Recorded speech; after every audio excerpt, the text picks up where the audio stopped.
Hey guys, this is ggurface and I'll be talking about a game between LiquidHayprO and ajtls. This is game number 3 of the finals in Gosu Cup USA edition. There's another one, I think there's one in Euro. That one I might be casting if you guys want me to, but I think this series is far more interesting. I do watch a lot of replays and I try to review each game before I cast it so that I know what I'm talking about a little bit more than usual, I would say. But sometimes I do cast games that are just have big name players that have a couple of interesting strategies, so you guys can see exactly what the pros are doing right now, because it is nice to keep up with the trends to see exactly what's going on and what's popular and what the opponents might be using. I think a large part of Starcraft 2 that many players do tend to miss is the replay feature. Oh, there was a drone that canceled an extractor while the Overlord hasn't spawned to give him a +1 drone. You could do that on both extractors actually and be slightly overpopulation for quite a bit. It's worth the initial investment because you do get extra probes or extra drones, and you do have that little extra income boost as you do see in the income tab. Tiny help, but every little bit helps, as these pro gamers know. So as I was saying, I like to cast games, I like to watch replays, and I think that is a good portion of Starcraft 2 that many players do tend to miss, because when they lose a game, they might not be too happy and they don't want to really review what happened. They don't want to see what the other player did. Here we see ajtls just slightly late. If he came in a couple of seconds earlier, he might have been able to delay this hatchery. And by watching your replays, you should be able to know what you did wrong or what the other player did. It's kind of like a constant rock, paper, scissors. If you throw scissors, you should find out how that rock came out, and maybe you should throw a faster paper the next time, and so on. I know my analogies are not the best, but watching replay is a very important part of StarCraft 2 if you want to become a great player or a good player or a better player or a somewhat not newbie player. Here we see the drone is chasing the SCV back to his base. Overlord scouting. The positioning of the Overlord, you could probably put it right there so that you can see if the Terran player wants to expand. SCV checking the map just to see if the Zerg has expanded to an unconventional place. He will see this tower, and he won't see anything by the high yield expansion, because some players are tricky and they like to expand toward your half of the map. It's kind of like, I know you're not going to check there, but that's why I'm going to do it. Not because it's easy to defend or it makes strategic sense. It really doesn't make strategic sense to expand to an expansion that's a little bit further and more difficult to defend.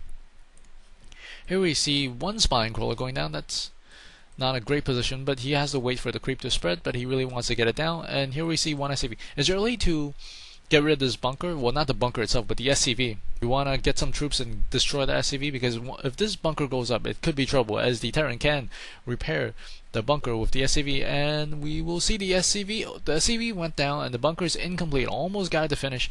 It's a little bit annoying chasing the SCV around as it kind of circles the bunker in a very non-linear fashion, so you have to move your units around to try to catch the SCV. And here we have one Reaper trying to get in, not quite able to get in, so he will actually chuck some explosives at the hatchery.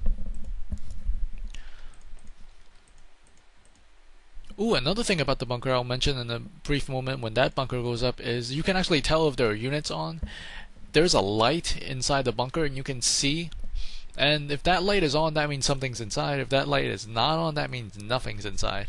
If we take a look in here, right now there's no units inside, and you'll see it's kind of dark. When there's a unit inside, you'll see a yellow light, and that's how you can tell. I don't think if you can tell there are multiple units inside, I think you could only be able to tell if there's one unit inside. So correct me if I'm wrong on that. This spine crawler has repositioned, and these Zerglings are waiting for these Reapers to hop on, and they do hop on, and then they hop off, and they hop on, and hop off, and hop on. And this is very good micro by ajtls as he's navigating into the base of LiquidHayprO. He does not want to engage on creep because these queens are a little bit faster. That's why they're trying to get to the edge, and these drones are trying to cut off the Reapers, but the Reapers are able to kill that couple of drones, then let them escape through the little gap that the drones have created once they have died. And these two queens and these drones should be able to take care of these Reapers, but in the meantime, additional Reapers being produced. Yes, additional Reapers being produced, and these tech labs should go right down. Yes, the tech labs are going down. And we see right now it's a pretty much Zergling heavy, as I don't think he actually has the upgrade for them. He does not have metabolic boost. He really needs that upgrade if he wants to deal with the Reapers, because the upgrade makes the Zergling so much quicker and so much more effective. And here we do see the light once again. We see that light. It just killed off a Zergling, I think. So we do see the light inside. So there are units inside. One Zergling hiding in the bushes, controlling one tower, the other Zergling controlling the other tower. An early expansion coming out for, well, not really an early expansion coming out for ajtls. And we have only just one spine crawler. He might consider getting more spine crawlers. Second extractor going up, and there's already 2 refineries fully functional for ajtls. A scan goes off on LiquidHayprO's main base, and additional creep tumors being currently spread.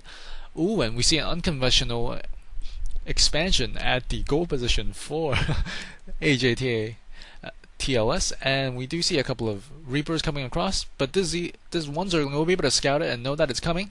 And let's see how he deals with this. The Zerglings are in position, the Queen is in position, and these Reapers don't look like they want to approach right now, as they are falling back a little bit.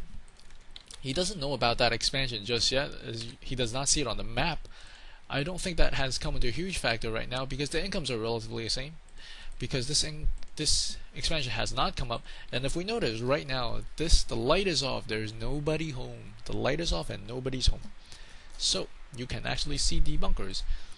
I mean, if there's any units inside the bunker. 2 extractors going up for LiquidHayprO. Sorry, HayprO, don't kill me. I accidentally said someone else's name. I apologize. Sorry.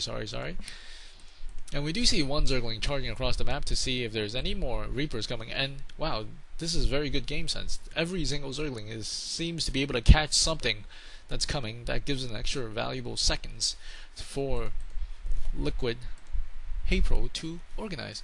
And then he sees that there's nothing on the high ledge, and he kills a couple of creep tumors. He kills 2 creep tumors, and the creep are slowly going backwards, and then these Reapers are able to escape without much harm, and he still does not see that base yet.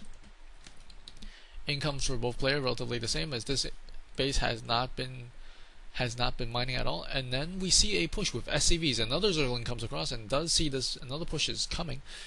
Right now he only has Zerglings to deal with this. I don't think he has anything else. He's putting a secondary hatchery and infestation pit inside his base. I think this might be a really good time for ajtls to push in, and he does scan and he sees only Zerglings, and I think he's gonna do it. I think he's pushing in here, and he's trying to get in the corner so that he would not be surrounded by the Zergling. This is not very good micro by LiquidHayprO, I think, and he's staying in the corner. He does not want to get surrounded from all sides, so this way he only gets surrounded from at most 2 sides, and he's waiting for reinforcements. Yes, he's waiting for reinforcements, and then he's charging. He's going to take down this one spine crawler. These SCVs trying to tank hits, but the spine crawler is actually hitting the correct units. And the spine crawler goes down. This is certainly trying to get us around, and they will not be able to get us around as these units are still moving. They stem, they move, they stop, they stem, they move, and they stop, and that is the story of this game. And these Zerglings cannot get close enough to do significant damage to these units. Wow, these units had a lot of kills. 2 kills, 6 kills, 2, 6, 10. Wow, that's a lot of kills for these units. And it looks like LiquidHayprO might not be able to successfully defend this. And the hatchery does go down, and LiquidHayprO calls GG. Well, I hope you enjoyed that. Follow me to game number 4 in the series.